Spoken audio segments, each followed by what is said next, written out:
O tema da minha palestra é pregão em serviços de engenharia. Esse é um tema que teve um protagonismo bem grande em meados dos anos 2000. Existia uma série de hesitações jurisprudenciais, doutrinárias a respeito dessa temática, que hoje, de algum modo, elas foram sendo, etapa a etapa, solucionadas. No entanto, ainda existem algumas fragilidades em torno desse assunto, e o que eu fiz aqui, o que eu me propus a fazer, é pontuar alguns desses pequenos detalhes que têm que ser corrigidos, mas com base na jurisprudência do Tribunal de Contas da União. A jurisprudência do Tribunal de Contas da União, que acaba tendo um papel fundamental de orientação não só do gestor público, mas daqueles que contratam com a administração do modo geral. Bom, como eu falei, essa matéria ela teve uma série de mudanças ao longo dos anos. A partir do momento em que o pregão foi instituído como modalidade licitatória não exclusiva da Anatel, mas que passou a ser adotado pela administração federal, através de medida provisória, até a sua normatização e aplicação atual. Um primeiro momento, o Tribunal de Contas da União era bastante hostil à utilização dessa contratação, inclusive por conta de uma vedação que constava na normativa que disciplinava a matéria. Com a edição do decreto em 2005 que instituiu o pregão eletrônico, a jurisprudência do TCU ela foi sendo paulatinamente alterada, até que foi, em 2010, editada uma súmula.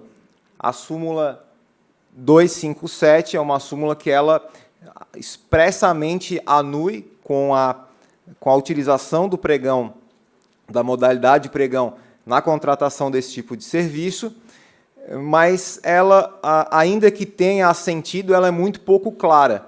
E o meu objetivo aqui, então, é tentar esclarecer ela em como que a aplicação prática dessa súmula tem se dado. A leitura da súmula, ela por si só ela é, de certo modo, omissa. Ela essencialmente fala que a Lei 10.520, que é a lei que instituiu o pregão, em 2002, ela permite a utilização da modalidade para contratar esse tipo de serviço. No entanto, a simples leitura da súmula não demonstra que, mais do que uma anuência, uma permissão, a jurisprudência do TCU passou a considerar a utilização do pregão como uma verdadeira obrigação. Então, na verdade, aqui a gente não tem um dever, a gente tem uma obrigação. É extremamente incisiva a jurisprudência, no sentido de que o pregão tem que ser, sim, adotado como modalidade.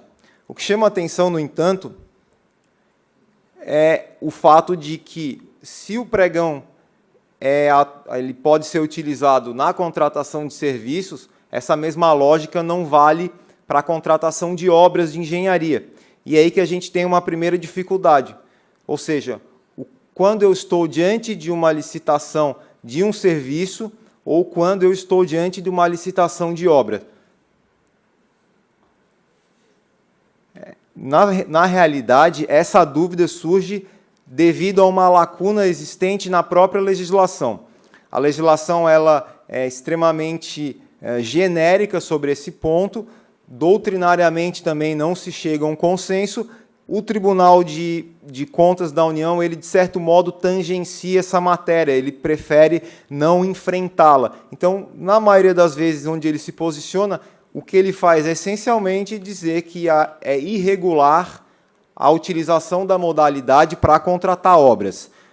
Ele não esclarece, no entanto, quando que eu estou diante de uma obra e quando que eu estou diante de um serviço de engenharia. Em essência, se a gente fizer uma leitura seca da lei, o serviço de engenharia ele é extremamente abrangente. Ele seria qualquer atividade seja realizada por um engenheiro, ou sob a coordenação, ou sob a supervisão de um engenheiro. A lei que disciplina o exercício dessa profissão, jogando um pouco mais aí de um ingrediente a mais nessa dúvida, ela também é extremamente abrangente, ela tem um rol de atividades enorme, de modo que eu não consigo tirar dali uma definição precisa para saber quando que aquela atividade é uma atividade, é um serviço de engenharia. A lei de licitações tampouco faz. Ela traz alguns exemplos, mas são exemplos, ela apenas pincela algumas situações em que seria ou um serviço ou uma obra.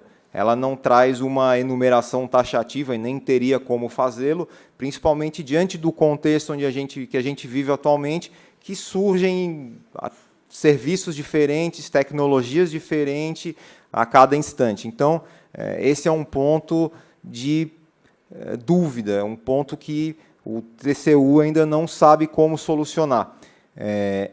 A existência dessa dúvida, ela é reconhecida pela própria jurisprudência. Eu transcrevi aqui no slide uma passagem de um julgado do TCU, no qual o conselheiro, o ministro relator, perdão, ele expressamente reconhece essa dificuldade.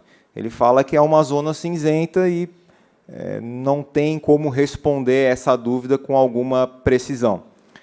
Diante disso, a administração também tem, de alguma maneira, tentado encontrar uma resposta. A consultoria da AGU editou um manual de obras, no qual ela traz um conceito, no sentido de que um serviço ele não criaria nada novo, enquanto a obra, sim.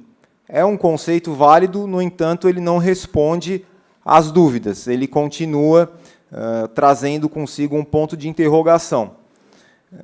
Doutrinariamente, já foram propostas algumas outras soluções. Uma delas dialoga com o critério custo, ou seja, se a mão de obra tiver um custo superior ao custo de material, isso representaria um serviço. Do contrário, seria uma obra. Não me parece também que é um critério com muita pertinência. Esse critério, mais do que esclarecer dúvidas, a impressão que se tem é que ele traz consigo dúvidas ainda maiores. Portanto, esse é um primeiro ponto a respeito do qual não se tem uma definição clara. O Tribunal de Contas da União, tampouco a doutrina especializada, consegue chegar a um consenso em torno disso, embora definições sejam importantes, porque a partir delas eu saberei dizer quando eu poderei utilizar ou não a modalidade pregão. Um segundo ponto que também é motivo de intensos debates e dúvidas, dialoga com a questão dos serviços comuns. A própria lei de licitações, a lei do pregão, perdão, ela estabelece que o objeto da contratação tem que ser comum, de modo que, então, o meu desafio é saber quando que eu estarei diante de um serviço de engenharia comum. É importante mencionar que o comum aqui não quer dizer simples. Ele pode reunir alguma complexidade, desde que a técnica para exercê-la, para prestar aquele serviço, ela seja uma técnica dominada no mercado. O que acontece, então, diante dessas incertezas, é uma análise casuística. O Tribunal de Contas ele faz a análise caso a caso. Ele não consegue estabelecer um critério seguro para dizer quando... para dizer quando que aquele serviço pode ser licitável via pregão ou não. Ou seja, ele não consegue encontrar uma forma de traçar essa linha de corte. Eu trouxe aqui alguns exemplos de serviços que o Tribunal de Contas da União considerou serviços comuns. A leitura desse rol, que são apenas alguns dos exemplos, mas a jurisprudência da Corte ela é muito rica em relação a esse tema, ela demonstra que esses serviços, eles são, me parece, todos revestidos de um alto grau de singularidade. Não seriam serviços com uma técnica tão disponível assim no mercado, a ponto da técnica não ser considerada na proposta de preços e apenas a questão dos preços. Então, a gente tem ali operação e manutenção de rede de distribuição de energia, é algo extremamente singular, mas ainda assim o TCU entende que se trata de um serviço comum. Estrutura de projeto de PPP para expansão de rede de iluminação pública, levantamento topográfico, escavação e remanejamento de rede de esgoto. O curioso nesse último caso específico é que a dúvida sobre a configuração daquela atividade como comum ou não, ela foi criada no seio do próprio tribunal, na medida em que a fiscalização do tribunal, os auditores do tribunal fiscalizando uma licitação que foi instaurada pelo TCU, consideraram que aquela modalidade adotada, que no caso foi o pregão, não seria a modalidade adequada para contratar aquele objeto. No entanto, o entendimento final da Corte foi no sentido contrário. Eles entenderam que sim, que aquilo ali poderia ser encontrado no mercado, teriam atores com capacidade plena de exercer aquela atividade e, portanto, ele referendou sim a contratação, perdão, a escolha da modalidade licitatória. Em contrapartida, a gente tem alguns exemplos de serviços que o TCU, ao se debruçar sobre os casos, entendeu não serem serviços comuns, ou seja, eles, em razão disso, não poderiam ser contratados através dessa sistemática do pregão. Então, eu tenho gerenciamento ambiental, terraplanagem, dragagem de hidrovia, entre outros. O curioso da análise desses casos e de um estudo um pouco mais aprofundado sobre os acórdãos e sobre as discussões que tomaram corpo, ela é o seguinte: o tribunal não tem nenhum critério seguro para dizer o motivo pelo qual o serviço é comum ou não. Essencialmente, o que ele faz é uma análise muito, não digo aleatória, mas é uma análise, de certo modo, superficial. Um ponto que acaba tendo um papel de destaque para que os ministros entendam num sentido ou no outro é o preço, o princípio da economicidade, na ótica do Tribunal de Contas da União, o fato da licitação via pregão, pelo menos em um primeiro momento, ter uma proposta mais baixa, seria aí um grande benefício para o Tesouro, um grande benefício para a administração, e, por conta disso, o TCU tende a acolher a utilização dessa modalidade. Além disso, um outro ponto, e aí, com base nesse acolhimento da modalidade por parte do TCU, diz respeito a uma ampliação do uso do pregão na contratação de serviços de engenharia, mesmo em atividades que o Tribunal de Contas da União considera serem revestidas de um grau de complexidade maior a justificar uma contratação que levasse em conta também a técnica, e não apenas o preço. É importante mencionar que o Tribunal de Contas, ao agir assim, ele extrapola uma previsão constante na própria legislação. A legislação que trata desse regime de contratação, ela estabelece alguns critérios e o tribunal, de certo modo, ele extravasa isso, ele vai além dessa lógica. Um exemplo que eu trouxe aqui é de um julgado que não é tão recente, mas ele ilustra o que eu estou afirmando. No caso específico, era uma atividade revestida de um grau de complexidade bastante singular, mas o que justificaria a utilização de um convite. O TCU, no entanto, entendeu que o convite ele teria um número de interessados muito pequeno, muito reduzido, até porque a lógica do convite é bem diferente da lógica do pregão.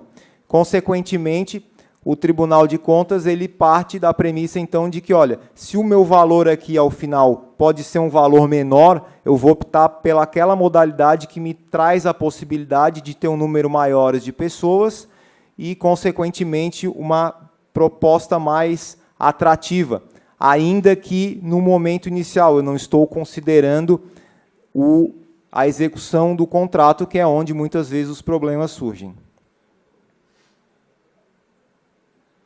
Em razão também dessa ampliação, uma outra implicação que existe é uma assimetria de informações. Isto é, os interessados, os licitantes, muitas vezes eles não têm um nível de informação adequado, inclusive em razão da lógica que rege o pregão, de uma maior celeridade, sobre as atividades que realmente deverão ser executadas.